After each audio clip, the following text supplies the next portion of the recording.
চট্টগ্রামের কদমতলীতে দোকানের তালা কেটে ট্রাক ভর্তি করে ৩২ লাখ টাকার মালামাল নিয়ে গেছে দুর্বৃত্তরা।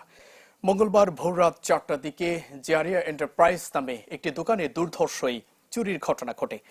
দোকানের ক্লোজ সার্কিট ক্যামেরার ছবিতে দেখা যায় ৭ থেকে ৮ জন লোক দোকানে তালা কেটে মালামাল বের করে।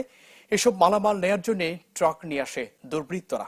দোকান মালিক দিলদার হোসেন জানান, দুদফায় দোকান থেকে ৩ টনের বেশি জাহাজের স্ক্র্যাপ তারের ব্যান্ডেল নিয়ে যায় দুর্বৃত্তরা। পাশাপাশি ক্যাশ বাক্সে থাকা একটি স্বর্ণের আংটি ও নগদ টাকা সহ প্রায় ৩২ লাখ টাকার জিনিস লুট হয়। এই ঘটনায় ডবলমুরিং থানায় একটি মামলা দায়ের করেন দোকান মালিক। প্রথম আমার ক্যাপসুল গেট যেটা ছিল ওইটা একটা তালা কাটছে, ওরা কাটার পরে দুজন ঢুকছে, দুজন ঢুকার পরে তালা ছিল ৩টা। এই ৩ তালাটা ওরা ৩টা ভাঙছে। ভাঙার পরে ঢুকে এখান থেকে প্রথম এক ধাকে মাল নিছে, নেওয়ার পরে গাড়িটা চলে গেছে।